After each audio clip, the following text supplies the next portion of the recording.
And now, The Bonfire with Big J. Oakerson and Dan Soder. Campers and burnouts. They want to be called both. It is The Bonfire. You can't have both. You have to choose one. They want to be both. It's The Bonfire. We are live from Los Angeles, California. LA. Just working on our tans, getting super buff. Oh, I'm totally buffed out, dude. I'm doing that. Got all my pubes shaved off. I'm doing that outdoor gym shit now. I do CrossFit where all I eat is just eat moose bone, paleo, and all I do is I just eat bones and I just do inverted push-ups. I'm doing straight paleo, bro. It's crazy when you get your fat burning, bro. You really just get shredded. The number stays the same. 866. Comedy 9, 844. Dude, your confidence, your radio confidence that we've just earned in the past couple weeks. I know. You just walked into that. You're like, and of course, it's always the same number, 800. You know it. I know it. Everyone knows it. It's my daughter's middle name. 212-844-266-3399. You know it. You hear it. 844 Comedy 9. Last time this microphone was beefier. I don't know if it's beefier this time. Are you upset that you're not as beefy? I feel like I'm beefier this time. I feel like you got the beef this time. You got the beef. It's like juice. Yo, you got the beef now. Yo, now you got the beef. Yo, you killed Bishop. Now you got the beef. Sick, bro. Crazy shit going on while we're here now. You did Oddball last night in Bay Area. In the Bay Area. Mountain View, California. Mm-hmm. Fucking unreal show. So good. I only hosted a small stage yesterday, Red Apple Ale Festival stage. It was fantastic. The crowd was amazing. That said, we came home. Yeah. Flew on the G4. It's whatever. That's it. It's just private jet flying. Can I be honest? It's just a way to get home. I know. It's just a way to get home. Yeah, okay, it sounds great on paper, but it's Dude, it's still an inconvenience. Buddy, it's the bus of the sky. Okay. No, it's not. That's Spirit Airlines. I've ridden the bus of the sky. It's the kayak of the air. Guys. It's no, we landed and Jeff Ross, Anthony Jeselnik went over to the Comedy Store. Yeah. And not even from them, they went over to the roast battle that's happening happens in the belly room. And I get back to the home I'm staying in, which is my friend Michelle's house. Lovely home, right in Hollywood, wide open for robbery. It's just no security of anything. No, she has a great place, and she lives in Hollywood, and but she is tied into the comedy community, and this she's the director producer of the musical. Goddamn right. The Off-Broadway musical I was doing while we did our initial 6 episodes of the Soder Show. Which, by the way, one of my favorite live shows I've ever seen was watching the musical with Dave Attell and David Spade in the audience. Heckling in the back. In the back. Okay. One of the greatest experiences of my life.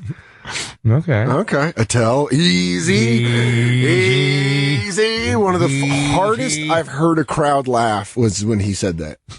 That fucking shook the room. Because the line was taking a little bit of a shit on Lenny Bruce. Yeah. He was like, well, I was paying homage to him, but he goes, it wasn't until some heroin addicted junkie Jew fuck by the name of with no punchlines named Lenny Bruce. And you see Attell's voice in the dark theater go, easy. Oh, dude. Oh, fuck, that was great. It shook Kevin Farley to his core. He really thought that it was Attell had a problem with Jewish jokes. Oh, dude, that's great. Because later in the day, it was pretty funny. I remember being backstage and so we should add that one other Jewish joke in there. He's like, no more Jewish jokes, okay? It's like the crowd's not enjoying it, but he's simply talking about Dave Attell. You're like, oh, you were mad that Dave Attell made that. Absolutely. So we get back to the house, and her sister, I think dated or currently dates a comic who I know, and she goes, oh my God, Christine J, there was a murder, someone got murdered at the Comedy Store. And I'm like, what the fuck? Really? Because you were just with Jay, Jeff and almost even Justin. batting around. If they would have called and said, yeah, get over here, man. It's still bumping. Maybe we would have swung by, maybe. You know what I mean? But we heard quite the opposite. And so I kind of looked into what was going on, and I texted Jeff and Anthony to make sure they're all right. And it was sure enough, it seemed like a targeted hit of some sort. Some guy came out of the comedy club, and a guy, I'm going, this is not speculation, but what the story is as of right now, Guy rolls up in a hoodie and a ski mask, pulls a ski mask down, and shoots a guy in the head like 6 times. Jesus. Yeah. In the head? Yeah.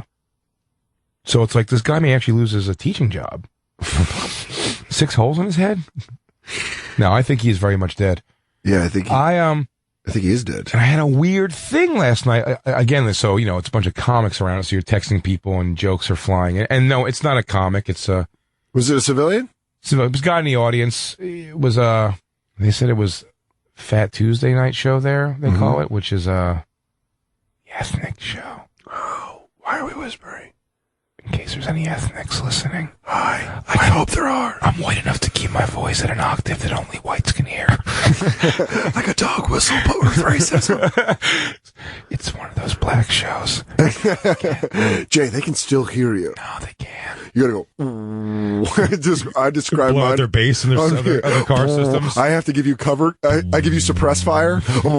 Say it now. What happens is they have these black shows. Talk under my bass. Sometimes really bad people still come in. The comics are all good people, but who knows the kind of riffraff showing up in that club. I mean, Compton. Okay, now you gotta. I ran out of breath. You gotta talk. All these crazy neighborhoods there. So it was a black dude. To the best of my understanding, I don't know that for sure. I haven't read it. I went over to your house and saw you, and you're like, there was a murder. This is how dumb I am. You said there was a murder at the Comedy Store. I'm like, oh, who killed? But I took it comedically, like, oh yeah. Gabriel Iglesias came in and fluffied up the joint. 20 minutes of nothing but off the top of the head riff. Squishy, squeak, squeaky, squishy. Hey, I've been to this town before. I've been here before. Squeak, squeak.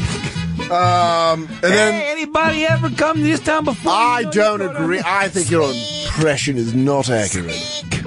That's a pretty generic impression. But someone died. Yes, someone died. But again, my point being, after all the jokes and shit were had, it really is just like, I'm a hypochondriac. I'm anxiety riddled. I probably need medication that I don't take. I would agree with all 3 of those things. And as someone that is in close contact with you multiple times a week, absolutely. I don't want to get off track here, but I'm going to challenge that as a guy who comes in and you're like, I'm about to fucking kick somebody through a wall. I'm going to talk to this guy who's in my camp and I'm going to break his fucking jaw. Oh no, and then you get on a phone call and you go, I'm crazy. It was, that was complete misunderstanding. I just heard him wrong. You heard but the difference between but it's like the difference of hearing him wrong. It was like, we're not going to be able to do that for 2 weeks versus we're not going to be able to do it for a week. Yeah. And you're like, 2 weeks? It's like, I'll fucking murder everybody in that building. Well, the thing is about me is they don't know who Dan Soder is. Dan Soder's a guy, I will deconstruct your building from the inside. I'll sleep in the vents so I can poison you. Do you understand what I'll do? I got nothing but time for revenge. Okay, do you understand that since I was 14 years old and I was left to die, I've just been waiting. Yeah, I'm a little fucked up, okay? I know that. I'm fucked up. And then you hear me, funny though, right? And then you hear me talk to my manager's assistant. I'm like, man, that was just me being, kind of crazy. You're like, oh yeah, you know what? I totally misheard him. It's going to be only 3 days, not 5 days. Was that it? Oh man. So we're both basket cases in our own right. Yeah, every comedian is. But so, and maybe even in a turn of narcissism where I turn it back to me, I start getting that, I got like a chill of just thinking about like, man, that guy though went to a comedy club, like no thoughts that your whole life's over that night. I know that happens every day in car accidents and heart attacks and all that kind of stuff, but just like that's like a very like, that's it, man, erased. That guy is gone. I mean, the crazy shit to me is like, yes, I think about that, but I also think of the people around that were just like talking to him, like, or that met him that night, and like, he's a good dude. Rich. You said his name is, and you walk outside, it's like, and you're like, man, we're supposed to go boating. I was saying to the comics, I'm like, man, I'm really happy I didn't perform and Rich loved my set. Yeah. Dude, you are the best. These guys are sorry, around Bobby, you. bro. I just want to take one more picture. I know I've already taken 8. Dude, seriously, this was just a quick second. I want you to wish a congratulations to my sister who just got married. But say your name. Say it again. And then you see a guy walking up. You're like, I gotta get going. Yeah, what? Yeah, dude, that could have. Yeah, like, hey, why is this guy wearing a ski mask on Sunset Boulevard? A little hot for a ski mask over your face. Yeah. I mean, that's. That's a shotgun fucking, blast. I knew nothing it was. yeah, takes Jay out too. No, they said it was like a. Well, we just reloaded. Yeah, Lou, what are you doing? He's just keep reloading. He's playing House of Dead. Better always just keep reloaded. Just click off the screen. Click off the screen. I never remember to do it, and then I realize I'm playing with somebody else, and they're just playing alone. I'm like, oh, am I not helping? Is that why I'm getting my face eaten? Dude, Nate Bargatze and I drank a case of beer and played Call of Duty one time, and I got so drunk I forgot just to reload, so we're just getting housed every time we go to a new level. Oh, I like playing a good cooperative game with Nate Bargatze. Either way, it struck me, like, it really just got me one point last night. I'm like, wow, man, it's just fucking over that quick. And I have been around mild violence. I'm talking about accident, violent murder, attack, vicious beatings. Yeah. A few times. Nothing too crazy. I think I saw a guy get shot one time in Philly when I was turning the corner in a car. Turning the corner in a car, and the guy definitely pulled a gun out of his back. There was a guy already on the ground, and I saw him like kick him in his chest back down on the ground. Oh no! And then held the gun on him, and we heard like the pop. But like I'd already like I saw that, I was like, oh shit, and I turned and I heard the pop, and so I assume yes, it's not like he scared him. And now get out of here. This was not the age of the. This was like still like dial-up AOL where you couldn't go on like the internet the next day and be like, well, let me tell you this local. You had to have a police scanner. Just go home and listen to your police scanner. Hey, I got a smoky on my trail. Turns out we got a 187 over back where on that block where I saw it. So I want to ask you that question. I want to put it out to the campers / burnouts. They get to pick their own. Yeah. Maybe if you're a camper, if you're just a good, upstanding member of society, the burnouts are our fans who are just like fucking garbage like us. I implemented the 2-tier system. You know what? You have the campers and I'll keep the burnouts. Why do you think you're so much better than me? They just think you're a good person who's never watched shit or piss porn. Well, I mean, we talk about that next Monday. Yeah. But teaser. Just because I haven't done that doesn't mean I'm not. Okay. You know what? Fine. But you were asking about violent stories. I mean, besides me getting robbed at gunpoint, which we've talked about before, when I was 10 years old, there was a park behind this kid named Johnny. I remember Johnny Moore. He had a trampoline. And there was like a park by my house. And we were in his backyard bouncing on the trampoline. And there were like people it was at night. And you could hear people like kind of in the park. And we're bouncing up and down. And then you heard the pop and the flash. And then the next day, someone got shot in the head. Wow. In the park. But it's not like we saw who did it. Yeah. Murder was the case that I jumped on and the trampoline. But it wasn't like a crazy thing. It was like, pop was that, you're like, is that a gun? I remember being like 10 and being like, I think that was a gun. It's crazy. I know I left a show, Donnell Rawlings actually used to have a show at a place on Atlantic Ave in Brooklyn called Poke Knockers. Giannis Papas used to tell me about the show all the time. It was like packed out every night. I did it the opening night. They did it. Ooh. And those shows I never stuck around. I was always like New Jack spot, they called it, which means you weren't getting paid. Yeah. Well, I might have gotten paid at that one. Donnell was actually one of the comics who was pretty good to me overall. And he booked me on the show, whether I got paid or not. It was like work. And, on the first show. Yeah. And the first show, I did a New Jack spot. And I left pretty early, thank God. 'Cause, I didn't do particularly great. Yeah. So that's why I was able to, like, get out of there nice and early. Because I didn't want to stick around to see if I can crush any of that black puss. Just hang out and be like, what's up, ladies? And you're like, sometimes they would come up to me, man, but it was always just like, that's one of my favorite jokes. Precious is. That's one of my favorite jokes here is. What's that? You say black women, I shouldn't say black women under me. No black woman under 300 pounds is under me. Oh, yeah. That's one of my favorite jokes. They would come up and they'd be like, hey, where you going? And you're like, I'm going to chew up on that dick and ball. I'm just imagining the from Deuce Bigelow. Someone say pudding. Did someone say steak? I don't know why I'm doing Lewis voice. Anytime you say something stupid, it's very easy to do Lewis voice. Give us a call, 844-COMEDY-9, if you have any stories of just being around that kind of violence. So one thing that happened when I was in 7th grade, me and my buddy Mike went to the movies, and we came back, and he lived in like a really nice neighborhood, like a pretty nice neighborhood, and there's always teenagers in the street, and his stepdad Gary, another Gary involved, his stepdad Gary was awesome, was driving us home. And we took a corner and someone shot at the car we were in. Really? Yeah. Gary got us home and called the cops and we were like, it was a nice neighborhood, but someone shot at the car we were in. That's crazy. Yeah, my buddy Mike. It was like my buddy Mike and his. I didn't finish Poke Knockers. I left early. I thought you were just trying to plug a show from 12 years ago. Yeah, so you guys want to come check it out? Go back in time 12 years. No, I left and they said the Jamaican dudes came in and like shot fucking like Uzis up into the ceiling. Just came like shot What? to Like a Seagal to make movie? somebody run. Yeah, to make to clear out the room. I guess Everyone stays except one guy. maybe it was for it goes, You know what? I should probably leave. I think this is about I'm the me. only one who left. Yeah, I'm the only one that ran. No, we celebrating. Everyone get down. Time to punch it and run.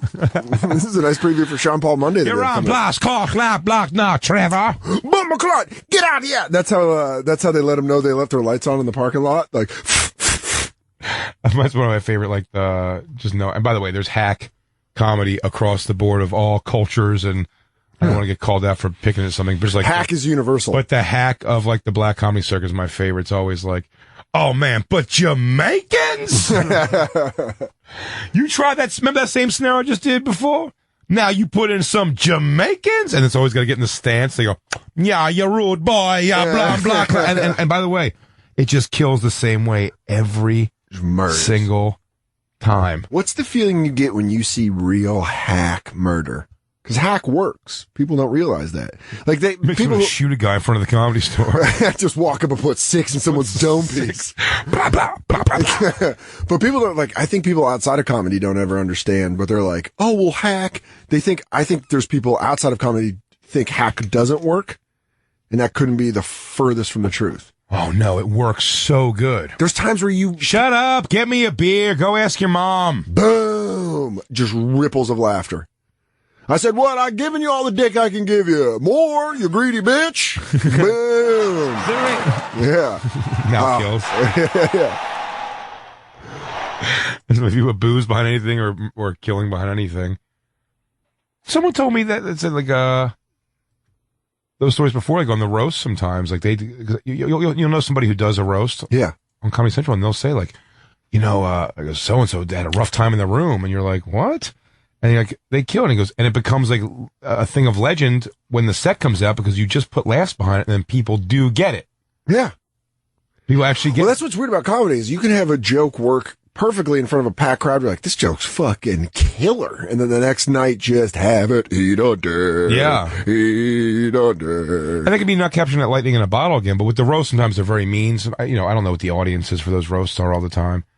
If they're great or terrible, whatever it is. Bring a church group and a book club. Who knows? I mean, I'm sure it's like fan, but I think it's also a lot of industry and stuff. Just people who are a little jaded too. Look, I said I hosted a main stage in Irvine on Sunday, and it was amazing. But like when I went out on stage, on main stage at first, like the first 2 comics, it was probably about like a 30% full like seating area, and it was sold out.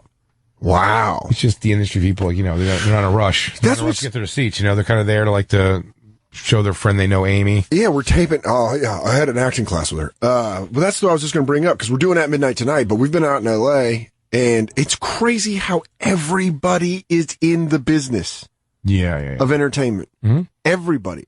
I was staying at Nate's apartment, and he has a parking garage. The cleaning lady, sorry, I have to get to a porn shoot. You'll be. I'm auditioning. I have a pilot. With who? ABC. Oh. Dude, I swear to God, He's a pitch meeting, but I think we got pretty far. I'm running a spec script. It was in the parking garage. I wrote a spec script for 2 guys, a girl, and a piece of blade. That hasn't been around since the mid-90s. Was that the Ryan Reynolds vehicle that never took off? I was in the parking garage leaving Nate's apartment, and this lady that was like the parking spot next to it, she's like, why is there always different cars? I was like, oh, because we're comedians, and like sometimes our buddy owns the place and we can stay at his place. And she goes, I'm a comedian. And you're like, oh, Jesus, L.A. Really? And she clearly wasn't. She clearly was just a lady. She goes, I took a comedy class and did 5 minutes. And you're like, oh, so you're a comic now? Yeah. I wanted to boot her dog. Shit. You find the funny in that. Write a bit about that. Hey, ma'am, here's something hilarious. Can you put your finger on top of your dog's head? Oh, wait, hold on. Hold up that leash real quick. How does that? And then I hold the pose, like after a field goal, where I kick my legs around, watch him go through. You give yourself the cover of the eyes, the sore. And, yeah. That's So's the comic now. Dude, that shit was crazy that she said it so confidently. And that's the thing about LA is I miss New York because I miss feeling like a fancy boy while I'm sitting on the train across from a construction worker. Some guy that just built a bridge in Brooklyn. And then I'm like, I'm going to do one tonight about how the internet makes people mean. And he's like, yeah, just, my hands hurt because they're constantly touching metal. dude. I had a great in Irvine. No, it was yesterday in Mountain View, hosting the festival stage. Before it comes up, like they go, I always hop on the microphone. Everybody, don't forget, we're going to have get over here. What's this guy doing? What are you, by yourself? Your wife leave you alone? Yeah, I do. I do. I gotta fuck. I love it. And I draw them over as best I can. So I was doing that, and then some guy goes, one of the sound guys goes, Jay goes, the young lady over here wants to speak to you. And in my mind, I'm kind of like, oh, maybe it's going to be someone's going to throw it, tell me they're a huge fan or some kind of like shit like that. Wonder if she's got. I go over, she goes, hey, she's eating a fucking salad Okay. on the lawn, or like, the small stage festival seating area of the show. A salad out of a bowl that she clearly brought in herself. Oh, homemade salad. She brought a homemade salad in, and she goes, hey. And I was like, hi. She goes, so are you guys like taking like walk-on like comics? Dude, that is what? what? Do you know how much you paid for your fucking seat? What? Like you think they're just taking? It's like an open mic in the parking lot. That is. Was she hot? No, Really? nope. Because that seems to me on paper, that's such hot girl confidence where they're like, I'm going to do this. Let me do comedy. Not an ugly girl, but average. Definitely is not being like getting through on her looks.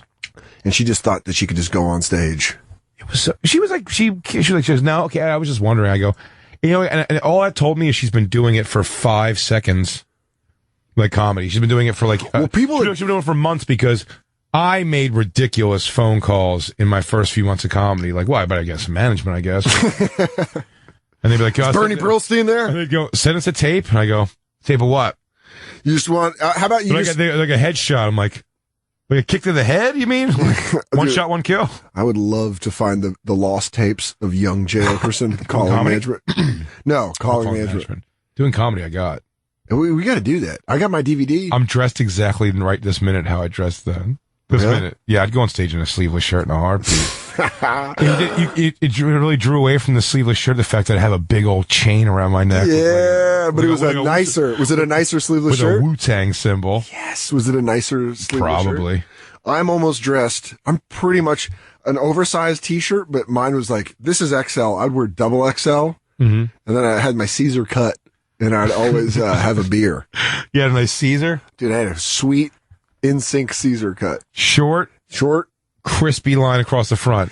No, I would have a want little to part. see that I'd so have a little, I'd have a little, Oh my God. I can find it for you right now. By the way, either our phone call thing isn't working or nobody of our listeners has ever seen violence happen in the world. We have the most peaceful fan base. You know what I really like? Just talking out our problems. Hey, I'm so curious about seeing violence in the world. What about just like random acts of violence? Just like being near it, or like some, it's like I said hi to this guy, walked away, and found out 2 days later he was like, decapitated by the triads. My mom. Yeah, well, I mean, that just sounds. My mom. My mom told me a story about when she was in college. One of her friends got decapitated. What the fuck? By a frozen conveyor belt. It snapped across and cut through the car and cut their heads off. That's like Final Destination Dude, shit. straight up Final Destination shit. She told me that when I was like 12, and I was like, wait, how did you know these people? She's like, I went to college with the girl. Stepped on attack. I had to bounce on 1 foot for about 3 feet. The electricity went through the water on the ground, jumped, knocked the TV off. I'm trying to get...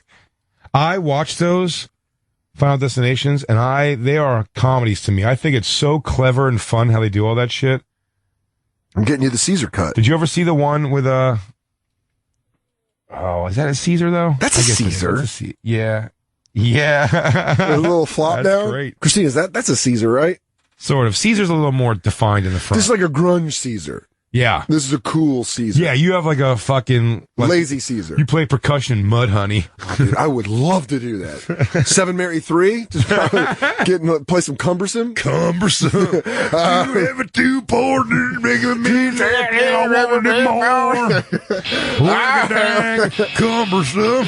Yeah. Hey, what's up, everybody? We're cumbersome. I bet if we take the turns... 7 Mary 3 premiere. I bet if we take turns in the Soder, we could sound exactly like the guy. You want to go first? Yeah. I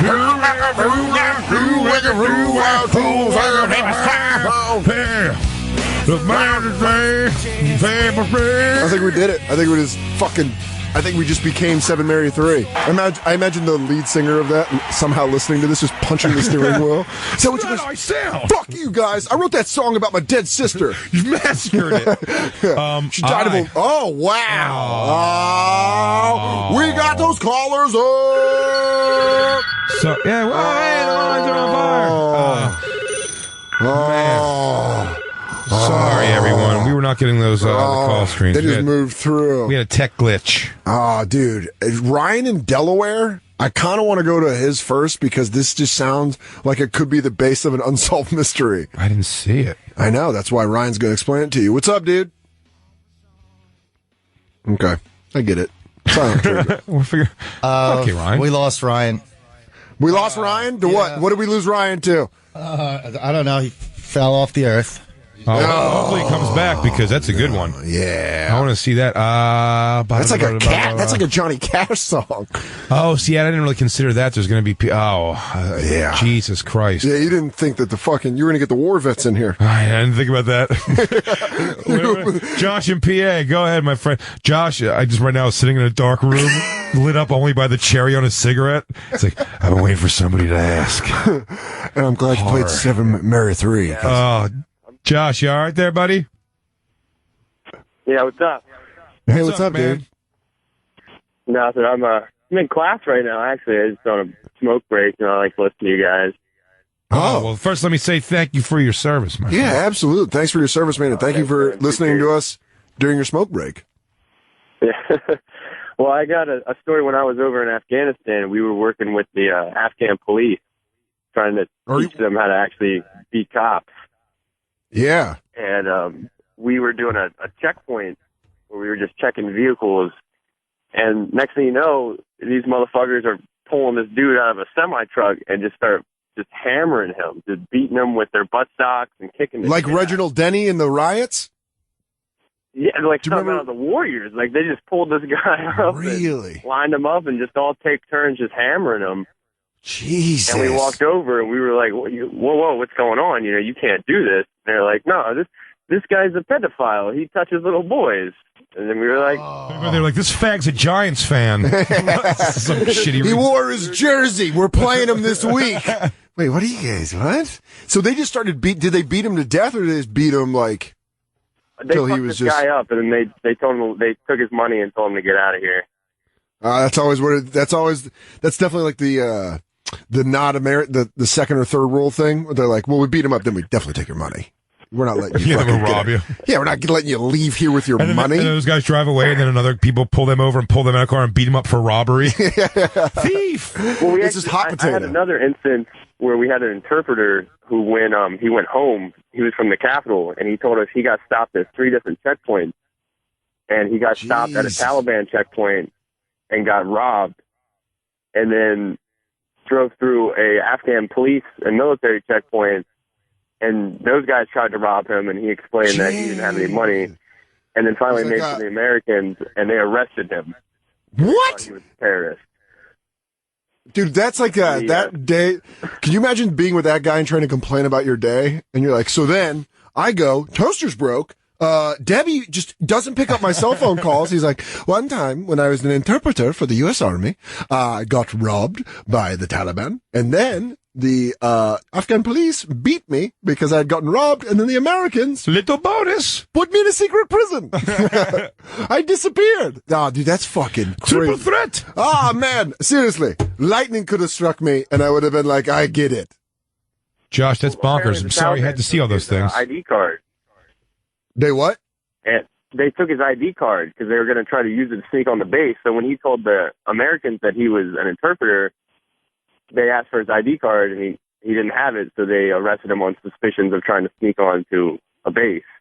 Jesus. And go out and pick him up and vouch for him and say, this guy's with us. And Good dude. he was a really cool guy, though. It was kind of sad, though, because he had lived in New York for about 6 years. He had moved to America, and then when the war kicked off, he came back over to help out.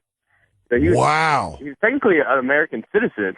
And Wait, so this guy was an American citizen and he was an interpreter. Was he originally from Afghanistan? yeah, he was born there, raised there, and then moved to America to just get away from pretty much how big of a shithole that country is. And then he goes back to help out and ends up getting just jacked by the Taliban. And it is a shithole, huh? Yeah, I don't think just gotta be awful. The place, it really makes you appreciate America, honestly. Where are you in school at, Josh? I go to Penn State. Nice. I mean, isn't it fun? And you got to go there, all those things you've seen. You're just there with lily white, fucking khaki pants. Oh my God, my mom won't stop calling me. Oh, leave me alone. Just write the check, lady. Sometimes it's very frustrating. You just gotta bite your tongue when you listen to these kids talk. Are you in the dorm rooms? Just wake up and start choking out your roommate. Sorry. Just crazy crazy PTSD. He's like, yeah, I don't know. I had my economics final, and my roommate woke up and was just screaming that there was a tripwire somewhere. Hey, Greg, what's wrong? Goes, you know that guy Josh, my roommate? Goes, he sharpens his knife at night. Yeah. He doesn't sleep. He just reads tactical magazines. He said he'll sleep when I wake up because he just wants to make sure the dorm room's safe. He said, I got first shift. I don't know what that means. Every morning at 5 a.m., Josh comes in with a trash can and bangs a nightstick in it. I think he's saving his food and his socks. Hey, Josh, sorry, I used your orange juice. He goes, well, that's going to be about 50 push-ups, ma'am. Oh, looks like this little lady decided to eat some hot dogs out of the refrigerator. Hey, man, I know we just randomly got assigned to each other, but I feel like you've been through some stuff where I don't know if I'm the right roommate for you. I'm going to talk to the RA. And it's not you're a good guy, but and trust me, I get it. I got a temper. You don't want to see me lose at Madden, but it will give you a little bit of resentment, Josh, when you see like the well-to-do. What's that? Will it give you a little resentment when you see that kind of pansy in people? I'm glad I don't live in the dorms because dealing with these kids for, I have 3-hour classes, so I also work at night, so I have classes once a week, and they're about 3 hours, and just listening to them complain about, I got to get up early, and, it's 9 o'clock, I should be sleeping. Oh. It's really, you got to bite your tongue sometimes, and there's a couple instances where I just want to flip out on these people because they just don't, a lot of them live with their parents and stuff like that, and they just don't understand what the real world is. And I mean, as a guy like, now I'd explain to him. Yeah, but I don't know how much you can explain to him because, I mean, really, dude, especially a guy like you who's been been in Afghanistan. Not only that, but you're still working and going to school. So you're really busting your ass. You're really busting your ass. And then to hear those kids complain, that's kind of. Yeah, but there's just also something to just the perspective. Look, I mean, I've never been to war. Obviously, it'd be funny if you did, if you had never told me. Yeah, he goes, by the way, dude. Yeah, one of my best friends, though, since I was a child, John, has been in pretty violent combat, and he's okay still, which is fantastic. And obviously everybody can't get that perspective, but I think a place like Penn State, especially, is a place where you'll find kids who will be like, I don't support the war, and I don't really have to support the troops. It's not a draft. It's a voluntary. And look, even if it's voluntary or not, no one goes in there with the intentions of understanding the reality, probably when you join, right, of what you're going to see, and you can't unsee it. Yeah. Am I right about that at all, Josh? Yeah, that's the biggest thing is, even if you don't support the war, I had a guy come up to me, I really respected him. He told me, he was like, hey, I don't really believe what we're doing over there. I don't really support the war, but I support you guys going over there and fighting so that I don't have to. And, sure. And honestly, that's one of the better compliments that I've gotten. And saying, at least they appreciate that it is a job and somebody has to do it. And there are people stepping up, so we don't need a draft. And that's what kids don't realize. If it wasn't for people like me and my buddies, your ass would be over there. You'd be drafted. BMW around, going to college, playing with your dick every night. Should be the opposite. You know, like Josh should be like one of those guys where he just gets to go to college for free, and then you just take like the lacrosse champions have to go fight in Afghanistan. I'm speaking a little out of school, but I'd be knocking my dick around every night in Afghanistan also, probably. How could you not, possibly? What? Knock your dick around in Afghanistan? Oh, It's like yeah. sitting around knocking your dick around here. Also, I heard, Josh, and if this is possibly true, you can't really, like, your chick can't send you, like, dirty pictures or anything when you're over there or nothing, right? Yeah, they'll customs will steal your stuff. It's not really like a morality thing. It's just they're assholes and they'll steal it. Like I had a carton of cigarettes stolen from me and a package that was sent over. I had porno mags stolen, all sorts of stuff. Just customs are assholes. What did you jerk to first thing stateside when you were back stateside? Well, Did you have like a specific thing loaded up? But I don't know, not really. I just kind of. It was like 2 days after being back, my girlfriend was out at work, and I just kind of got on the computer. Yeah. You're like, let's see if these old key fingers know how to do the typing still. It's just like you going to work. We found some weird magazines when we were over there, though, that kind of got passed around and everybody took turns with. And we found a BDSM magazine just in somebody's room from a guy that had lived there before. Had people Oh, but not like Afghanistani porn. No, well, I mean, we would trade. You could trade with the Afghans. Some people were into that. You have to give him a goat. Yeah. I'll give you a goat for a magazine. Here's a bag of rice for a Jugs magazine. I like that you guys are trading porn like the way little kids trade soccer jerseys at tournaments. They're like, take mine, and now I have yours. Well, Josh, get back in there with those fruits in your class. And thank you so much for calling, man. You got it, man. Yeah, thank you. I love the show. You guys do real good. Oh, thanks, man. Thanks for serving, man. You're a fucking good dude. Have fun in class. All right, thanks. Later, Josh. You guys have a good night.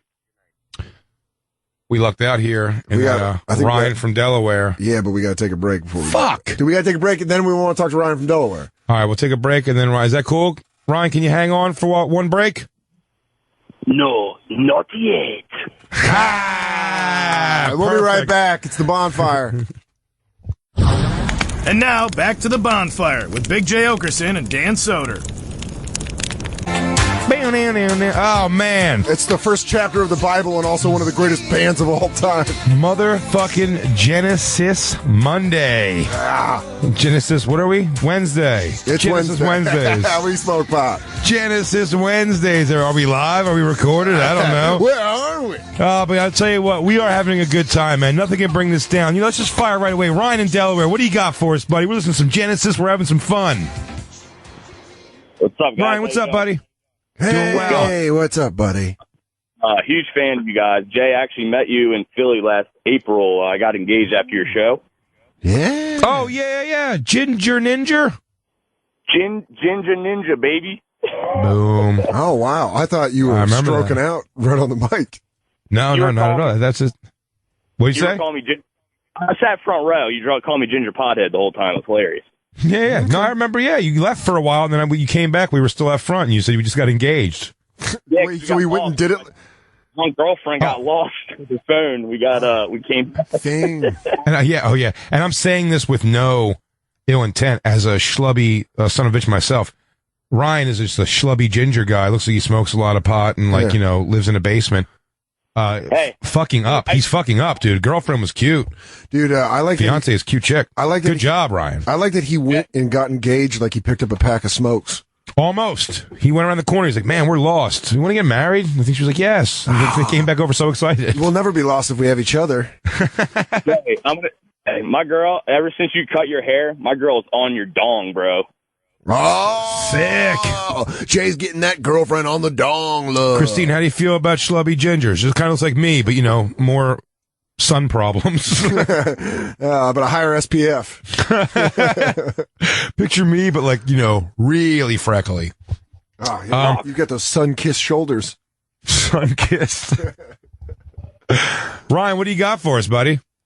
So, before I just wanted to get some comic relief before I tell this depressing-ass story.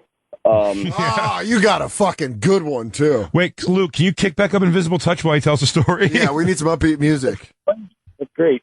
So yeah, about actually it was in July of this past year. Wounds are still fresh. Yeah, a little bit. I had a buddy of mine. He was a good friend of mine for about 4 years. We partied together and stuff. He was a good dude. What kind of partying? Smoke bud and shit. Drink. Okay. I love Brian. I miss the accent so much, buddy. I'll by the end of the show, I'll be doing it because I will just pick it up from you again. It's that easy. I fall right into it. Thanks, man. I appreciate it. So this dude you'd get high with. Okay, well, I don't want to blow up anybody's name, but his name was Michael Jackson. Oh, well, Well, thank God he's dead now. I mean, you didn't even die. Yeah, we don't know if he is. We don't know the story. You don't know that Michael Jackson is dead? What? The singer? Yeah, Moonwalker. Oh, no. Gone but not forgotten. I guess except by you, who forgot he was dead. Never forget, and I did. Never forget. I have a never forget sticker on my car, but it's only for Michael Jackson. 9/11. I'm like, no. It's only for the king of pop. Yeah. Yeah. Okay, so basically, my buddy Mike was going through a rough time. He had he was a lonely guy. He didn't have a lot of girlfriends, and he was trying to work on himself and he was trying to lose weight and dress better and go to the gym. And he was bald guy, he had fucked up teeth. He was a good dude though. Just he was I love the good dude after all that. Good dude. But dude, just he lacked confidence. He was 34, 35, and he lacked confidence. So he started eating better. He started going to the gym. He started losing weight. Started dressing better and stuff. Feeling a little bit more confident about himself. So he started dating this girl, his girlfriend, and it was coincidence because she actually works right near where I live, and he lives on the other side of town. So it was just coincidence that they had both hooked up because they live across town, so never see each other or whatever. So I go to his house one night. She's over there. I was like, oh shit, what's up? So long story short, man, they've only dated 6 months, man, when this happened. They're only dating for 6 months when this happened. So I don't know what happened, but I guess they got into an argument, and he went over so there's some sort of falling out. He drove 15 miles from where he lives to where she lives. Drove over there. The neighbors had heard some fighting and shit. Next thing you know, they hear gunshots. Oh, Jesus. They don't see anybody come back out the fucking house. So the cops roll up. Long story short, he went in, got in a fight with his girlfriend, shot her, and then shot himself. Jesus. So you don't know what the fight was about or anything? Nothing, because here's the deal. He only had, one really close friend. It was a little group. They only had, a small group. So nothing really came out of what happened. I tried to find out. I tried to, get as much information as I could, but his one buddy I haven't seen since this happened, and his mom lives out of state, and his mom didn't even want to claim the body or nothing, so she got buried. And his mom didn't want to claim his body at all. She didn't even go to pick up her dead son. She wanted nothing to do with it, and he ended up getting buried in a state cemetery under a fucking number. Oh wow! Yeah, he's a good dude. That sucks. Ooh, you know what? It's all right again. But the soft drums of Genesis. It's okay again. Lift me right back up. Ooh, that's sweet. It's a sad story, but that's a terrible. Yeah, it's fuck, man. You know what? Couldn't get rid of that fucking bald, toothless freak that he was inside. He was still that weirdo. Was the chick hot? He was fucking out of his league. Yeah, man, way out of his league. That's what it was. Yeah, man. He extended himself. Girls, I guess this goes to show you, don't fucking lower your guard and keep it superficial. Ladies, a guy who's always all surface. All surface. Because if you fucking play with the heart of a guy who had to really work to become good enough to get you, and then you leave him, he's probably going to murder you. So you're trying to tell me that Can't Buy Me Love should have ended in a double homicide? You're trying to say that he would have fucking wiped out the school? Can't buy me love. Everyone get in the library. Everyone get in the library. Don't look at my face. You broke my heart. I'm gonna fucking murder you. You knew her. Was it you who fucked her? Did you fuck her? Huh? What if I put this fucking shotgun in your mouth? Yeah, that's fuck. It's okay. Ryan, when's the big day? Where there is death, we bring new life. When's the big day, buddy? The only way I'm Is there a telling you is if you and Soder show your face. Our face? We're the groomsmen.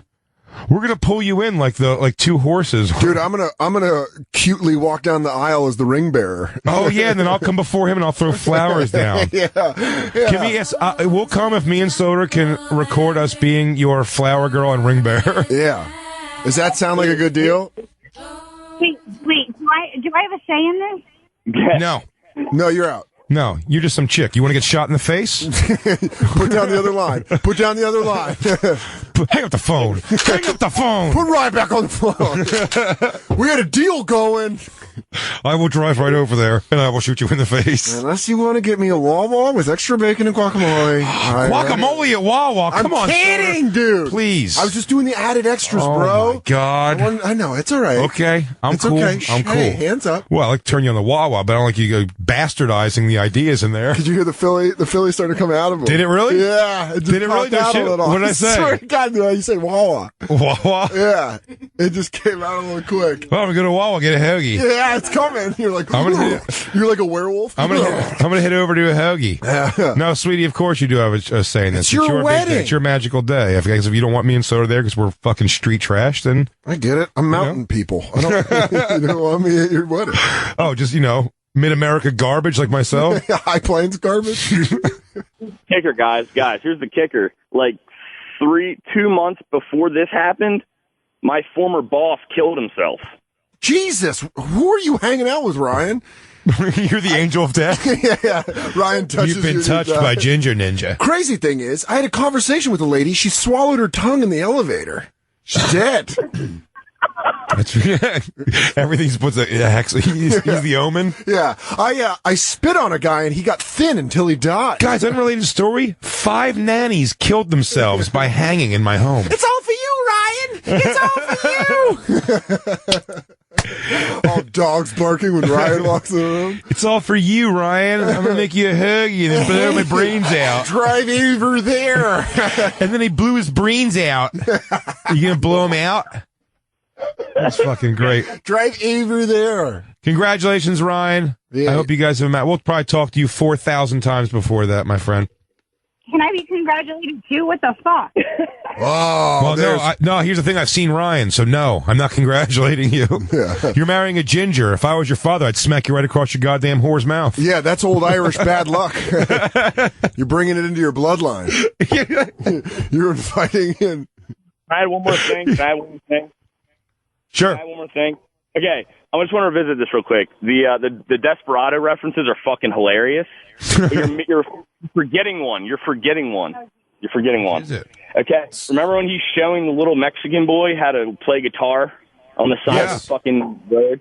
He's like, of course. He's like, you got to loosen up your fingers a little bit. Loosen up your fingers. I know exactly what you're talking about. He does one of my favorite walks in that movie with the blood streaking behind him. Yeah. If I ever get shot, I'm going to walk down the side of a street like that. Following him in the back with the knives. The knives. Oh, dude, I love it. It's so good. Ryan, thank you so much, brother. Love you guys, man. Love you guys. Love Thanks, you too, Connor. dude. Love you, Talk buddy. to you soon. Later. Yeah, dude, that's like, that's hard, man. If you're fucking out of your league. Yeah, knowing a guy who's done like a violent murder, I don't know if I've ever like hung out with a guy and kind of did something like that. I've seen guys. I said in school, in high school, there was a girl we went to high school with. Her boyfriend shot her brother. What?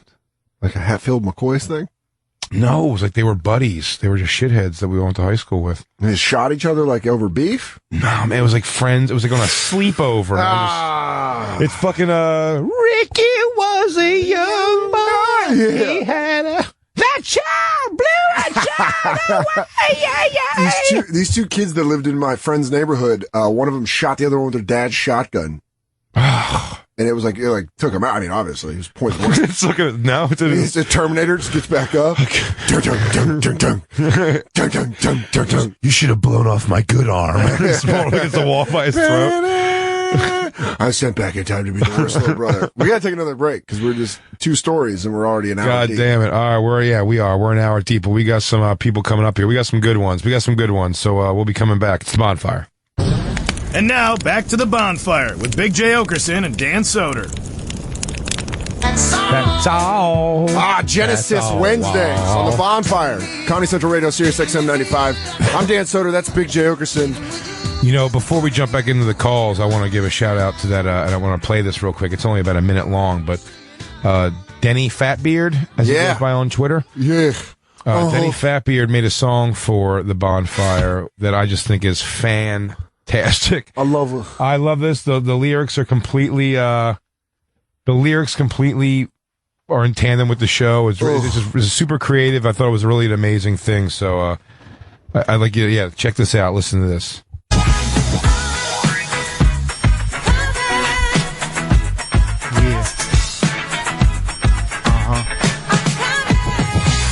B-R-G-J-A-Y, Oakerson, chillin' out with Dan Soder, son, who don't drink, but he ain't sober, son. You might catch him in the hallway smoking one. It's the Bonfire, everybody's joking, son, with the campers and burnouts who burning one. Mondays and Wednesdays, all so much fun, from 6 to 8 like I owe you one. Channel 95 like I'm still alive, more satellite high as a kite, and we ain't backing down, we ready to fight. I got my dogs with me and they ready to fight. Fuck bitches, better yet, chitty fuck them tonight. Gotta go back in time to remember your life, cause we eat, sleep, murder radio, and repeat. Another bowl in the Bonfire, bringing the heat. Yo, we eat, sleep, murder radio, and repeat. Another bowl in the Bonfire, bringing the heat. Oh.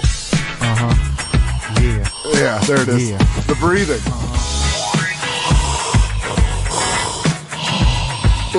That's Denny Fatbeard. Doing the shitty Big LG impression. His is better than ours. Denny Fatbeard, that was We love it. awesome. We fucking Yeah. love it. Absolutely. Thank you for that, man.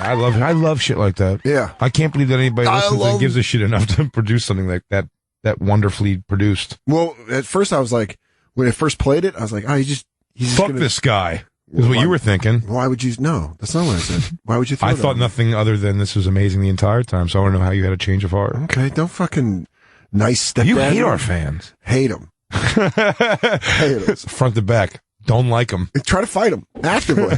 Actively. I find their ISDN. I find where they're tweeting from, and I go to their house and I harass them to fight them. Yeah, it's only for compliments. You just stand outside like school ties in the rain. Cowards! They put Waterhead above my bed. You rip it down, stab a note with a knife. Whoever wrote the Waterhead thing, meet me outside and meet me in the quad at midnight. I just imagine some guy being like, dude, love the show. He's walking his car for work in the morning. I'm like, hey, what's up? What's up, bro? Are you Dan Soder? Love the show. Waterhead. Yeah. I just put my hand through the window. I'll fucking kill you. You do that Four Brothers move where you just like stand around his car. He locks his doors and you start pouring gasoline on the top of the car. Yeah. Tell me where. But I love it, man. That fucking song's hilarious. It's weird to think that Biggie impression started while we were doing a podcast that was never released. Stones sitting on my couch. Oh. Everyone knows. My man Puffs. NYC in the building. I'm Biggie LG, and I take Prilosec. I can't feel my right arm. Twice a day. I can't feel my right arm. Yo, everything I eat, it comes back up. I'm getting 12 stints tomorrow. I think I gotta cut the acidity in my diet. I got terrible acid. I got reflux. Sickle cell anemia. I wish. You know what it's like to have chronic acid reflux. Yo, these haters, it's like reflux coming up my throat. My voice is my instrument. I gotta drink a lot of tea, and I use an evaporator. At night I sleep with a humidifier. Before every show, little inside baseball, I just take a little nip of whiskey. You know what? You ever had a hot toddy after a show? I want to talk to Alan in Texas. Yeah. Alan. Hello? What's up? Hi, Alan. What's up, guys? Just want to say I haven't been listening to y'all for very long, but y'all are the reason I look forward to driving home from work. Thanks, man. I mean, that's like a good mixture because you're leaving work and you're excited to hear us. Exactly. Then I go home and I beat the shit out of my children. I'm not gonna lie, you saved my wife a broken jaw 1 or 2 times on the way home. What? My youngest, he doesn't really know when the beatings are coming. I love to be able to take credit for something like that. Because I'll be honest with you, man, I was gonna uncork on this bitch yesterday. You know what I was doing? Sexting with my third best friend. Oh, I was actually burning my knuckles so they'd be more calloused when I hit just pure flesh. You're putting glue and broken glass on your hands. The kickboxer? That's what I do every night before I walk home and I see my family. He's roping off his fists. I dip it in glue. No, it's rope. It's not even. Thank you, Alan. I appreciate that, my friend. What's your story? This actually happened just last night. It was too perfect of a timing for y'all to bring the story up for me to just have to take control of this. But last night I was taking my girlfriend out for dinner, and right on the corner of our apartment, there's a little, I guess, Mexican strip mall, a lot of haciendas and La Michoacanas and taqueria and all that. But basically I was coming out of the apartment complex and going out to dinner, and on our right, I hear a single gunshot, and I was just kids setting off fireworks in the parking lot. It happens a lot around there. So I looked to my right. I wasn't expecting to see 10 feet away from me a dude sitting there, probably my age, 20, 21, pointing a barrel of a gun to a car and unloading an entire magazine on it 10 feet away from me. What? What kind of gun this was it? happened just last night. Was it like a handgun? Was it a right? What was it? Was it a Texas celebration? Yeah, we just found out we still are the state no one wants to mess with. It was a pistol, actually. He just unloaded the whole thing in the car. Yeah, I saw him pull out a gun, and I heard screaming. I look to my right. I hear one gunshot. Look over. I see muzzle flash, and then 9, 10 rounds after that. And I see a dude run across the road limping. I don't know if he got hit in the leg or he darted out in front of traffic and almost got hit. Jesus. And then the dude in the driver's seat that he was shooting at, I don't know what happened to him. I never saw him slump over, and I never saw him get out either. Like, as far as I know, he was still in the car. He's just sitting there going, hopefully it'll all go away. Just don't move. No, he was only like 3 or 4 feet from the car. He was aiming directly at the car. I mean, he was not far at all, so he obviously had gotten hit.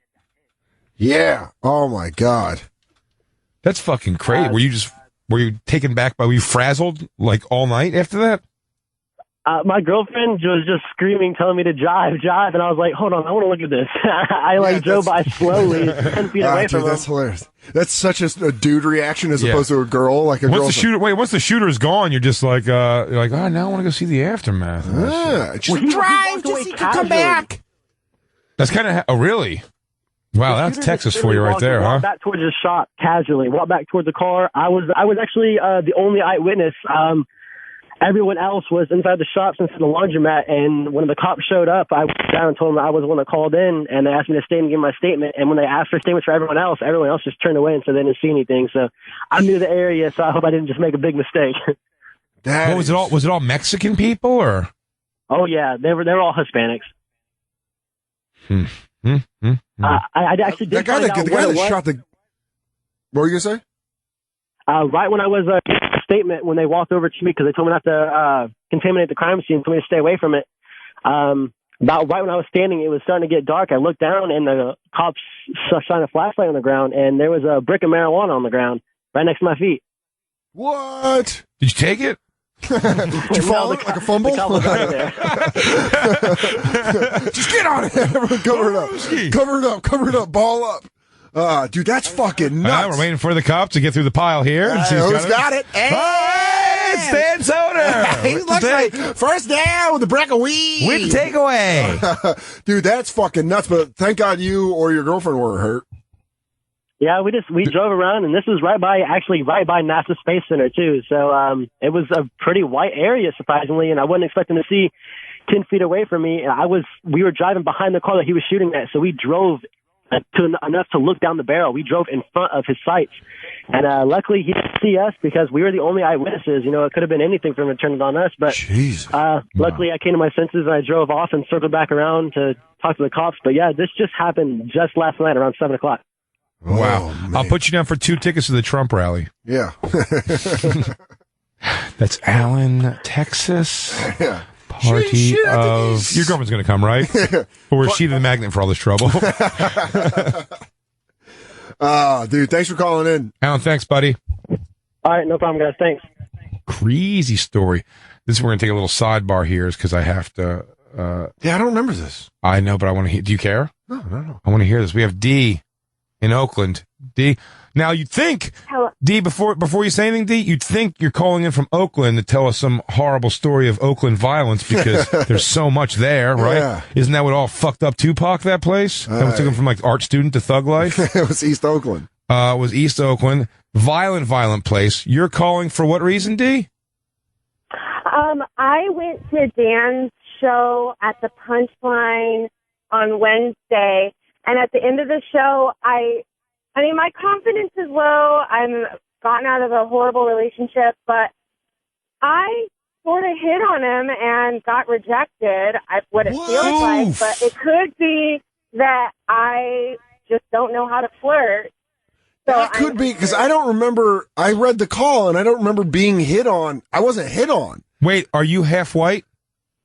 I'm half white, half black. Yeah. That's the problem. Mm-hmm. That's what it and was. I have humongous. I'm a natural. I've actually had a reduction, but I'm a natural G, I think, H or G. Whoa, that's TF in land right there. Yeah, and there wasn't. I don't remember. How did you hit on me? When did you hit on me? I asked you if you wanted to come out and smoke with me.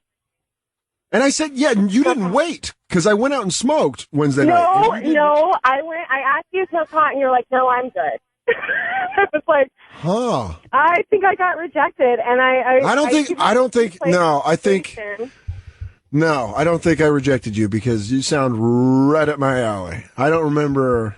You know what? I owe you a TF. Next time I swing by the Bay Area. I'm just kidding. Now, chalk me down for a TF. Could Soder have TF'd that night if he made an attempt? Wow. Yeah. Totally could have. Yeah.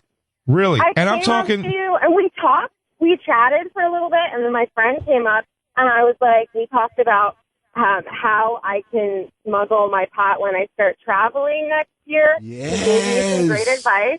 And then I was like, do you want to come out and smoke with us? And you're like, no, I'm good.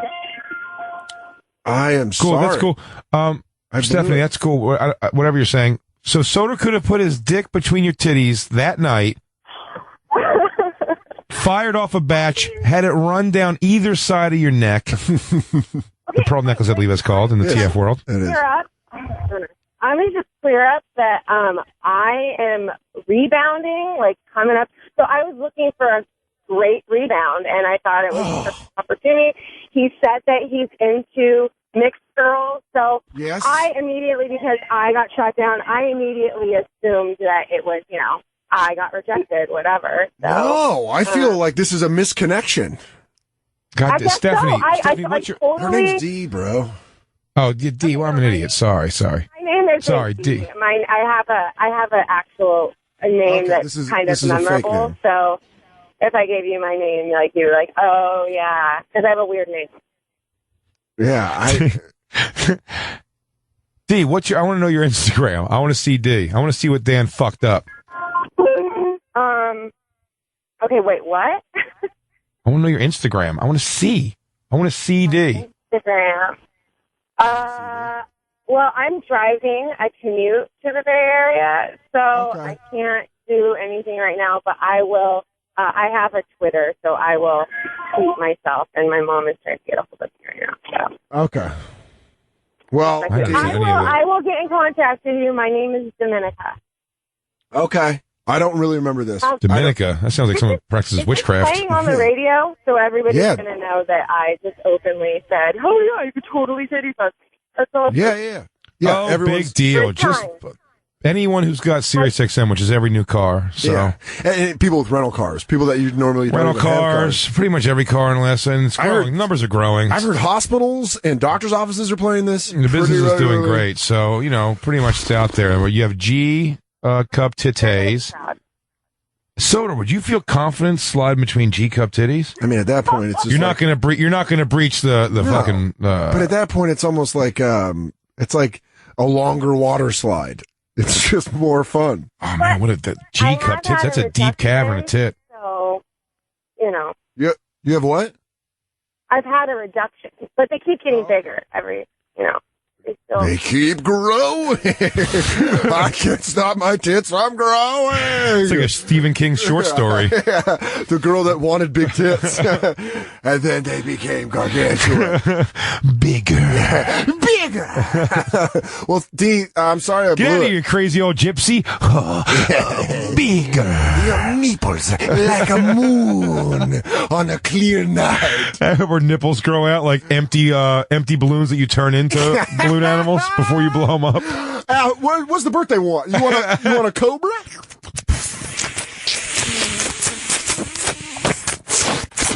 Giraffe. Well, D, thank you for calling in. Good stuff. Sure, You got I'll TF. try again. All right, pencil me down for another TF. D, I'll be in the sweet city of San Francisco in a couple of weeks. You could bring those G cups around there. I'll knock them around a little bit. Why don't you bring those cans over here?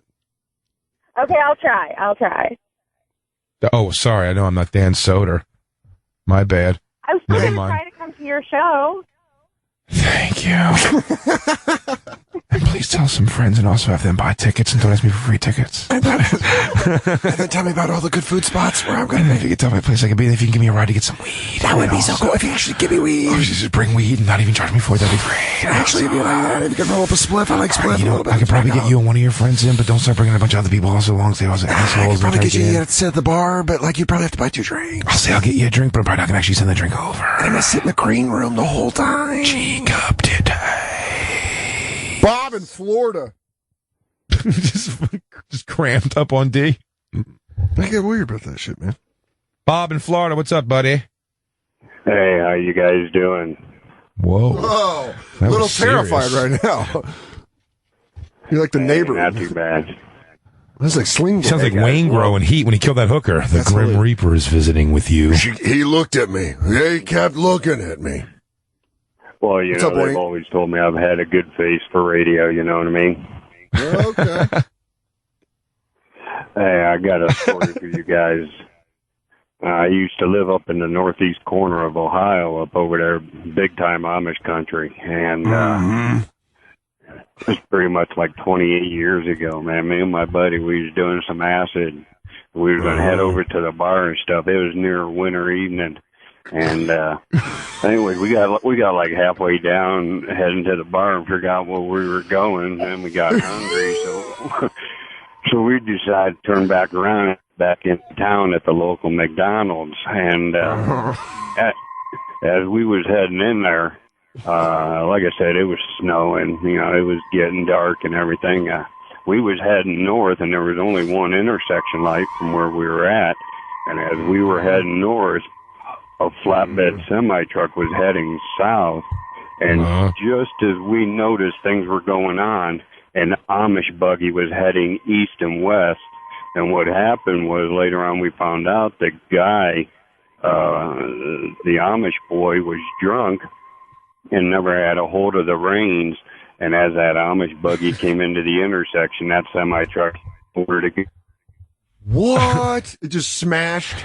Hey, Jebediah, look, ye old Ghost Rider. I'm going to ghost ride it. Let go of the controls. Yeah. So, I mean, did it kill the horse and everybody? I mean, obviously. Sling Blade, you still there? Yeah, I lost him. We lost him. No. Me and you. He's just a boy. That was the greatest storytelling voice I've ever heard in my life. I want that guy, my documentary in my life, I want him to be the guy. There was a fog. Well, you know, it's just a guy, he worked hard. Sometimes storms hit the coast and they make a little bit of fog roll in. Look, you can't fight Mother Nature. I saw a boy. He had the gift of life in his eyes. Oh, wait, we getting a peek at this chick? He's just a boy. I want to see. Mustard. Mustard. I don't think you're going to find anything. Yeah, probably not. I don't know what I'm looking for. Don't picture her just like squeezing her tits together, like so with Dan Soder and an arrow pointing. Oh at her my tits. God, she won the Bay Area Tit Fuck Invitational. This woman's a champion. Oh, she's going to nationals this year, dude! And she did no baby oil division. That's the hardest division. Stephanie in Texas. I called Stephanie out before, and I was saying it on purpose. We should talk to Stephanie. I wanted to talk to Stephanie. Stephanie, you got a good story to tell us, maybe about some murder, sling blading. Hey guys. Hi. Hey, Steph. Hey, love listening to y'all. I usually have to drive an hour to and then an hour back every couple of days to help with my mom. And usually on the way back in the evening, it just makes that drive a little bit easier. You're a great daughter. Well, she just had a stroke a couple of days ago, so. Ooh. Yeah. Oh, I'm sorry. Sorry to hear that. No, but she's doing fine. She's at home and functioning completely normal and stuff like that. So. Well, give her our best wishes from the Bonfire. Yeah, tell her the Bonfire boys say hello. And next time Soder's in Texas, we'll swing through for a little TF. Yeah, pencil me down for a TF. I want to find out about your local iced teas and maybe throw off a TF. Is her right titty still working? If her right titty's still working, Soder's already there. You let her know. That's the strong tit. My story, I was back in senior year in high school, and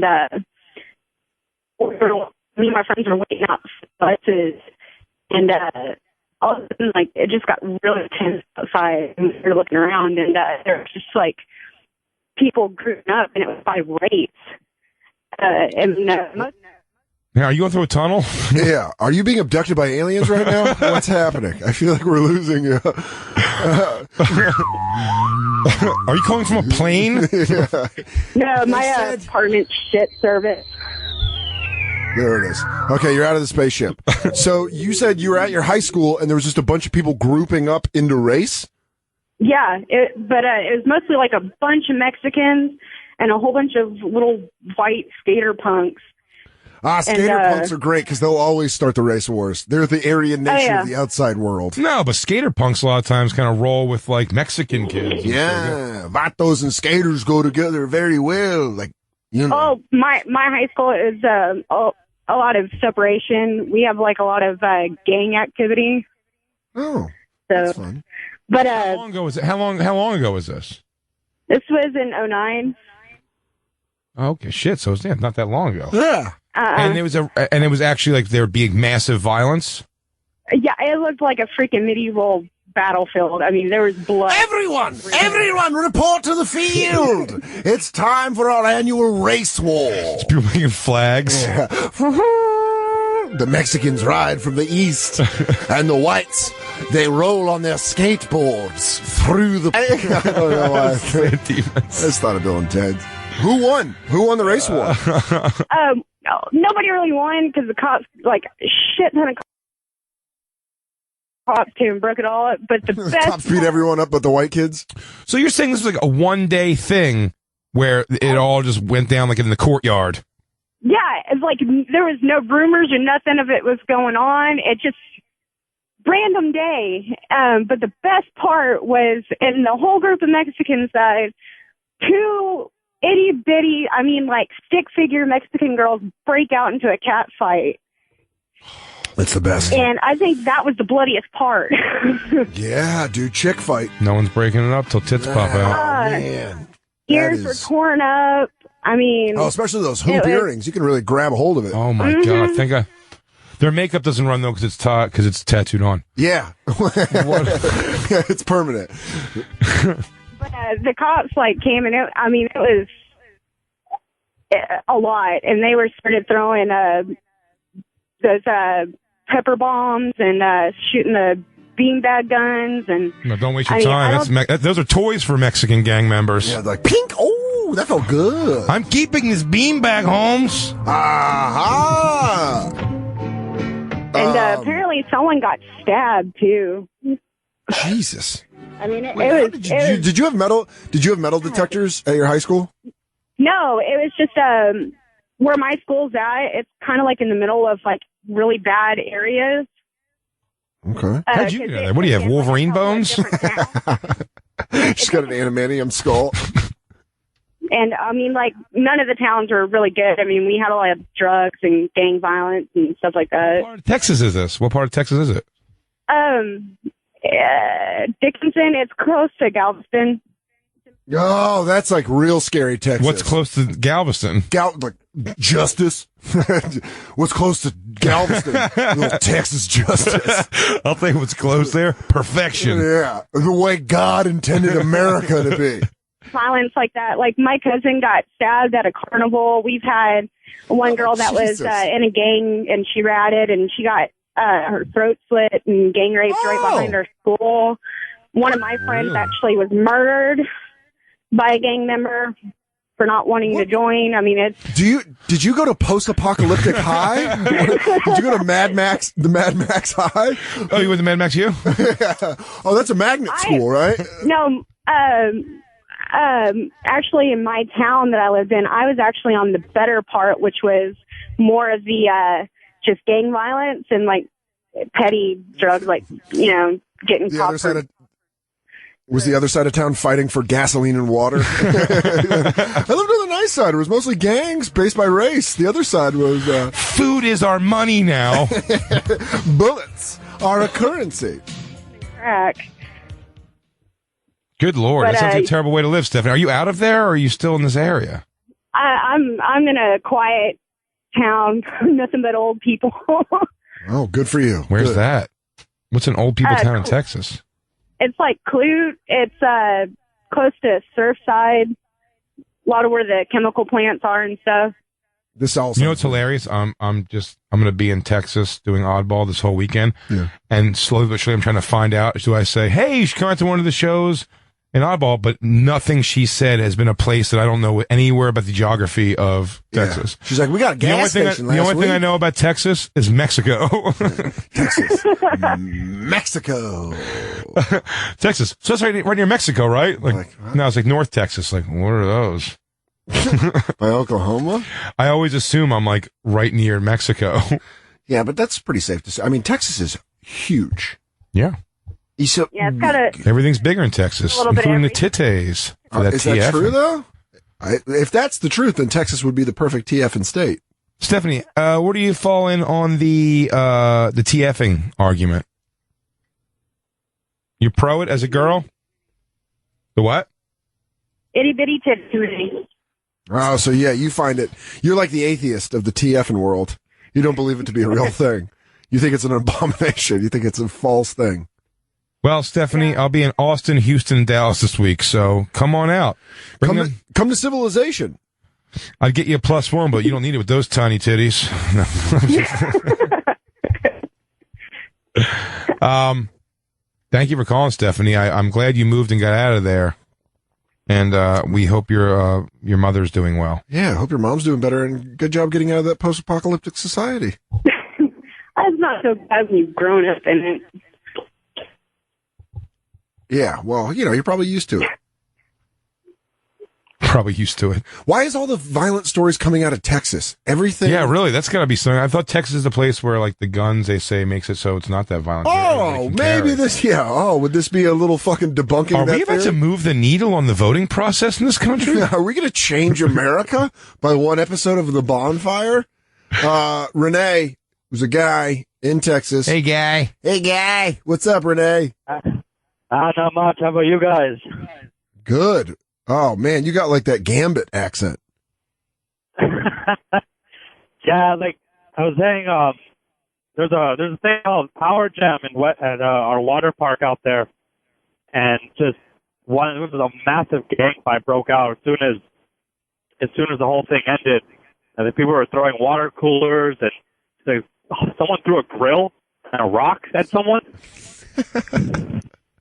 Dude, there's nothing. And everybody's wearing bathing suits. That's what I thought. Like, hold on. Where's my gun? I lost it on the dolphin slide. He's like stabbing a guy in the chest, and you got fucking zinc oxide on your nose.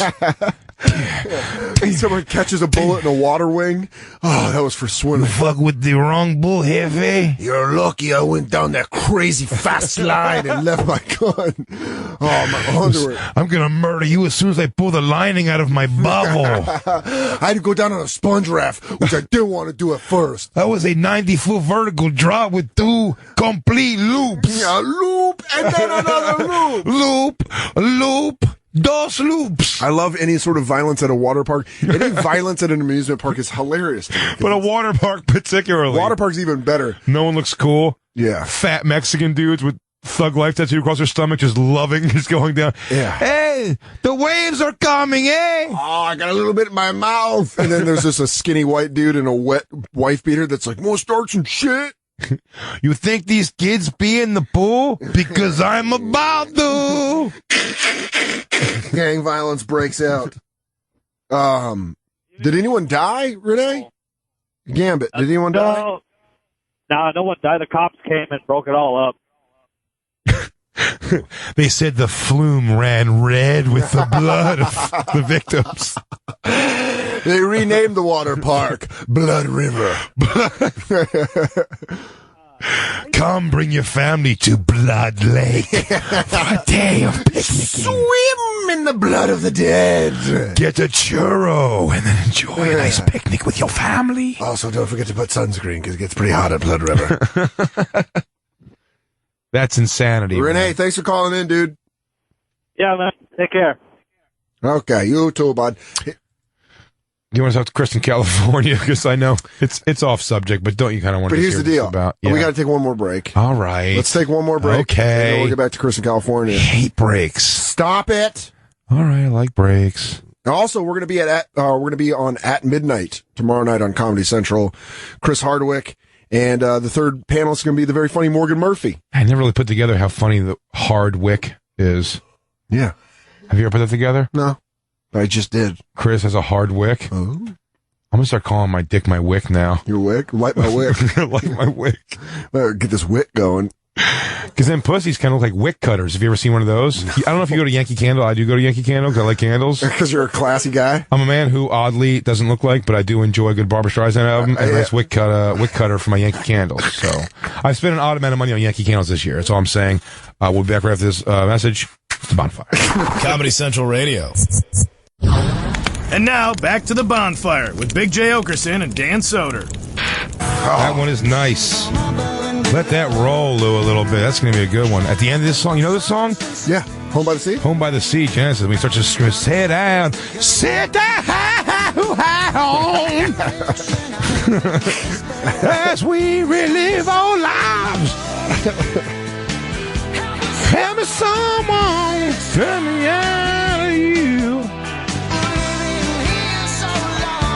I hate going to it, but there's so many fans like they're upset with you for not spending time with them after shows. Dude, I don't know what this is. I don't know why everyone's piling on.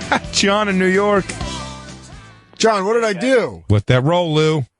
No, I offered Dan a chance to go smoke with me after a show, and he could have fucking sucked my dick, but he fucking... Oh, I missed out? I missed out on blowing you? Soder. Dude, you should have just offered the fans. beach. Nah. I would have just been... Yeah, Soder, you got to be more accessible to your people, man. Scott, you totally could have fucking swallowed this guy's hog for free, and he would have smoked you up. Hey, great show. I'm going to get you high, then you can blow me so you can really think about what you're doing. So you can really be paranoid about how you're blowing me. John, I'm so sorry that I said no to smoking with you and then blowing you. Well, maybe I'll get a chance, Nah, well, maybe. John, you're in New York, buddy. You have a chance, I promise you. Dude, I live there. Here's the thing. You just want to talk about it on the radio, but if you go up to Dan and get him on the sly, like, tickle me? You tickle me a little? You want to suck my dick and I'll smoke you up? He's like, like, hey, let's go around the corner. Do you want to go smoke? It's got to be cool. Like, Well, yeah, discreet. you got to say it in a cool way, like, smoke a bowl, smoke this dick?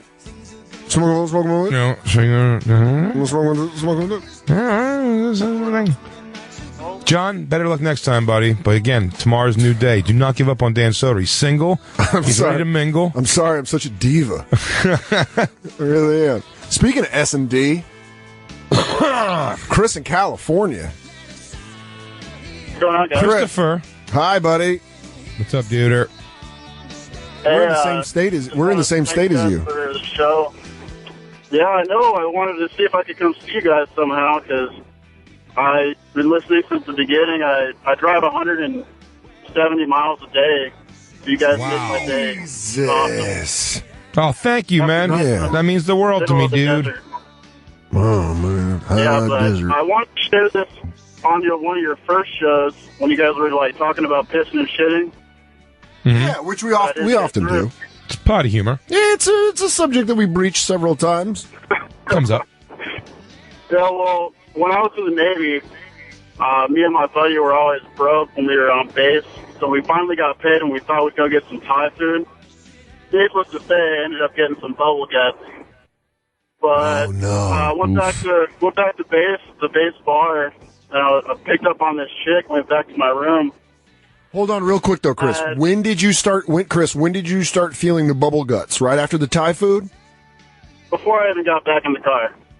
Oh, dude, so you kind of knew it was a night where you're like, I can't really do much because I got stomach. And you went to a bar and met a girl? Well, I mean, needless to say, I was going to go to the bar if I had the shits or not. Right. But I'm saying, but you went out, like, looking to find some puss? Well, I had plans to meet up with this chick. Oh, you already had plans with it. Okay, that's what I was misunderstanding. Sorry. I had plenty of fish action going on. Oh. Nice. So we ended up going back to my base room, and I'm not going to lie, I don't have a big dick, so I kind of like, when she was on her knees facing me, kind of rocking back and forth, and I was kind of lifting up. Are you doing a little you were doing thrust up? Yeah, trying to get it like extra half an inch. Okay, yeah. Gotcha. And I'm trying to like do the thrust motion, get a little bit going on. I start to feel this bubble guts are brewing. So I try and clinch it, but clinching does nothing. I just like pop off a little fart. And when she heard the fart, and I see her head kind of lift up a little bit. And as she lifts her head up, I just see a little bit of shit spackled on her chin. Oh, you shit on her chin? It was a spray. It wasn't like a little like Hershey's Kiss on her chin. Oh no, it was like multiple little spots. Okay, it's not like she's a chocolate stubber, like a chocolate covered strawberry where she like dipped her chin. She dipped her chin in shit juice. You know, I would have went with macaroon, but that's the Jewish in me coming out. Yeah, and this is. I'm always thinking in chocolate macaroons. So wait, you hit her with a speckle of shit? Like when you laugh, when you take a sip of water and you laugh and a couple things spray out, or just like driblets? It was like a shotgun spackle. Oh, you sawed off her. Wow. You got hit with pellets. You just got hit with shit pellets. Did she finish? That's commitment. She just wipes, puts it under her thigh. Just turns into a total German porn, starts sucking on her chin. We're sharing everything now. It's my own brand. Oh, it's twice cooked Thai food. Dude, what if she did? Oh, you had a little chicken pad Thai. Pad see you. Someone ate his green beans that came with it. It's sriracha, dude. That'll come right out of your ass on some bitch's chin. That's what they say. That was actually their first slug line. Yeah, I don't read Thai, so I didn't know that would have said on the label first. You sure that you want chicken pad Thai? You'll get the bubba guts. You're shit on girl chin. Oh, he's good for yang. Did you do the thing where you wiped her chin? Like, hey, there you go, buddy. Hey, you got a little something. You lick your thumb first and scratch at it a little bit. Oh, it's on there. Oh, that's on there. Like when mud hits you. That one's a freckle. Sorry, that was my bad. That's a birthmark. Oh, good God. I thought it was all shit speckles. Did you ever talk to her again?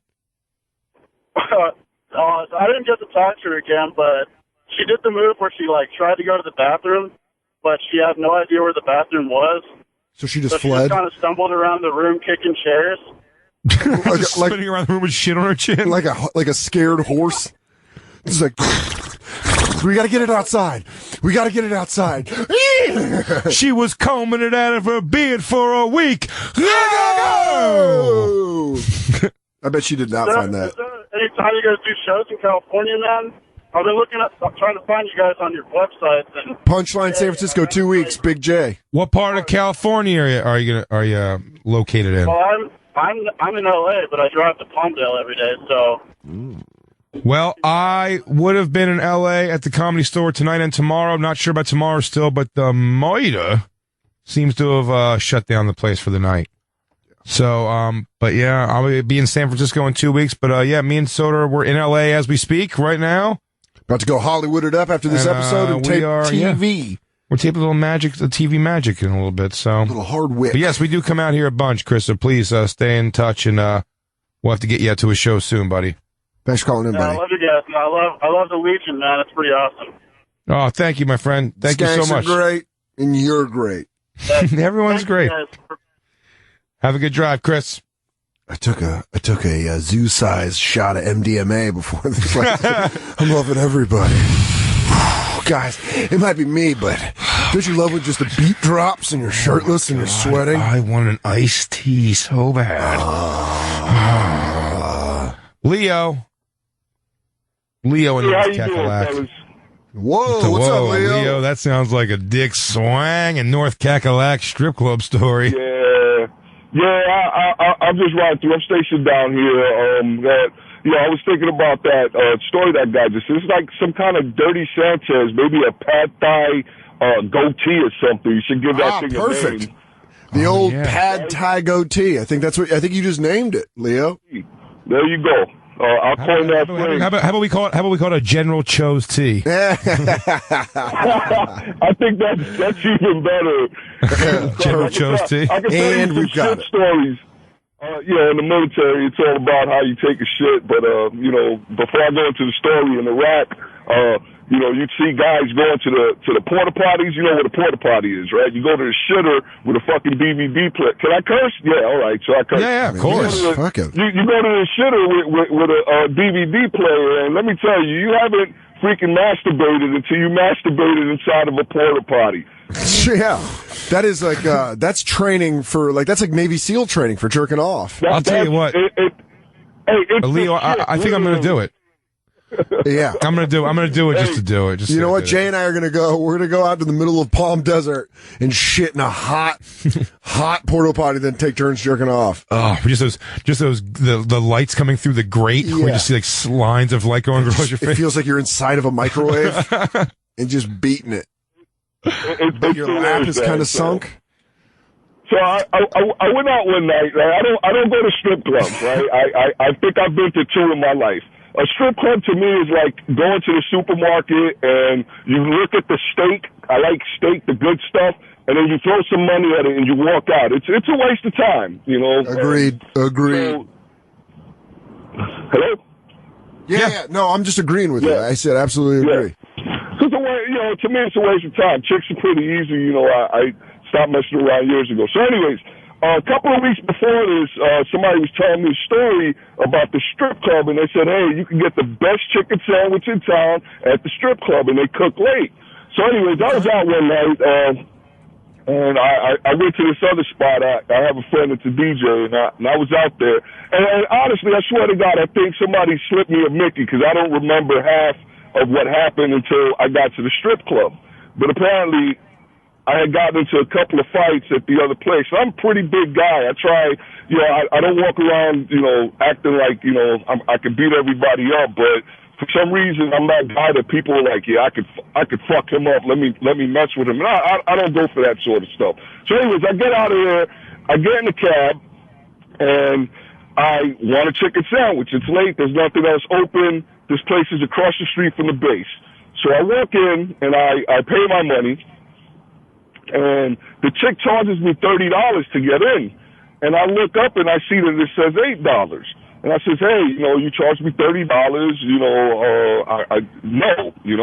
I'm arguing with her. She's like, well, it's $30 now because it's late, blah, blah, blah. And I says, well, look, I want to talk to the manager, right? So she's like, well, he's in the back. So as I'm heading back there, this skank walks up to me.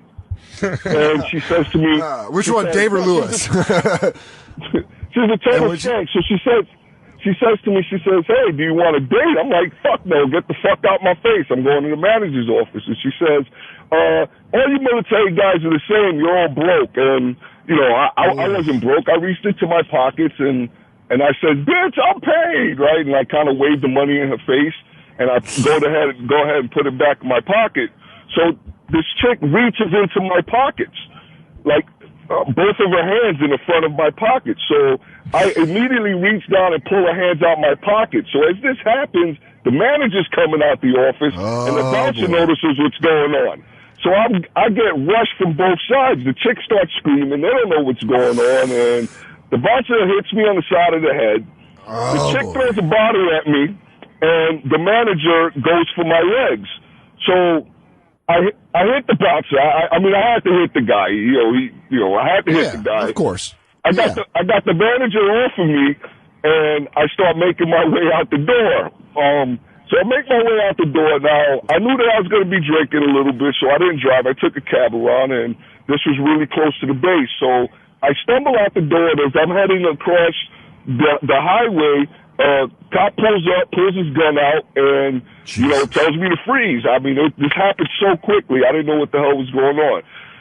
So I start explaining to him, hey, they robbed me at the strip. He's like, shut the fuck up, throws me down. He tells me to get down on the ground. He does what's called, what a felony stop is, and he searches me. I don't have any weapons on me, and he throws handcuffs on me. So then another cop car pulls up, and he immediately jumps on me. He throws handcuffs on me, too, and I've got, like, 2 sets of handcuffs on me. And I They have you very restrained. Yeah, like extra-strength handcuffs. Anyways, so as I'm trying to explain to him what's going on, the guy maces me in the face, and they throw me back in the back of the cop car. And I'm really pissed at this time. I'm like completely So now you're robbed, and the only people that can help you are fucking you up even more, making you blind. I'm in 100% fuck the police mode at this point, right? Of course. So I'm screaming and yelling, and they're like ignoring me. Finally, the cop who's calming comes to the car. I'm screaming and yelling. He opens the door. He maces me again, right? And I'm just livid. So there's this printer box in the back seat with me. So I start biting the printer box. I'm biting the freaking thing, and I'm tearing it up. And so I get to the station, and that's my favorite part of the story so far. Yeah. Just like trying to do anything you can. I get that. Like you're just restrained, and you just want someone to be. That's why I love watching those. Like there used to be a show on Spike TV. It was just called Jail. Yeah. It was just like it was those people. When they come in, they're always just irate, furious at the cops, furious at the situation. And exactly it. They're like those are the guys like headbutt the bars. Like I don't care. It's insane at this point. Nothing makes sense. I'm sorry, Leo. So you're biting the printer box. Yeah, I'm biting the printer box. And anyways, I get to the station, and they throw me directly into like this rubber room, right? So they take the handcuffs off of me, and I'm still irate. I'm trying to explain. So I have sleep apnea, right? You know what that is? You fucking sleep. Dude, I love how this story is going several different ways. You're like, so then remember, I told you my mom was sick when I was 12. Remember that? I brought that up earlier in the story. Well, anyways, she's okay now. So back to being arrested. I got sleep apnea. Go ahead, Leo. So you got. I can't breathe. I can't breathe anyways, as you can hear from my voice. I got sleep apnea. I need a machine, so I start asking for a freaking nurse. I'm telling them, hey, you guys maced me. You didn't decontaminate me. I'm between being really irate and being really military. The procedures, you're supposed to do this, and this. A lot SOP. of the cops. What's that? Yeah, nothing. I was just commenting along. Yes. We got to keep it moving. So once again, I start cursing and yelling, right? I'm like, you got to get me a nurse. I'm going to die. They open the door, and I swear to God, it must have been like a fire extinguisher size fucking mace bottle at this point, and he just drenched me. You got maced again? Oh my God, he drenched me from top to my clothes were dripping wet.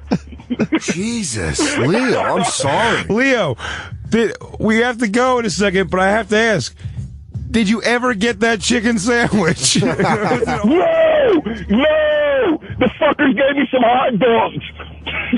I would love to take you back and buy you a chicken sandwich, Leo, from that place. If I'm ever in North Carolina, Leo, we're going to that strip club. We're going to go eat a chicken sandwich. We're either going to get chicken sandwich or I'm getting maced 3 times. Yeah, I'm going to go on a mace tour of North Carolina.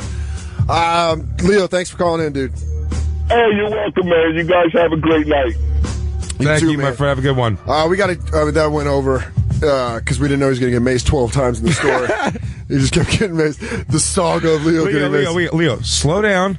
Start from the beginning. Thanks for listening. We're going to be back in New York next week. We have a new but not live show Monday from L.A. Ooh. And then Wednesday we'll be back all nice and normally. Yeah, you can catch. Also, don't forget to watch at midnight tomorrow night at midnight on Comedy Central. Me, you, Morgan Murphy, hosted by Chris Hardwick, and then I'll be opening for Nick DiPaolo this Saturday at the Gramercy Theater. If it's not sold out, try to get tickets.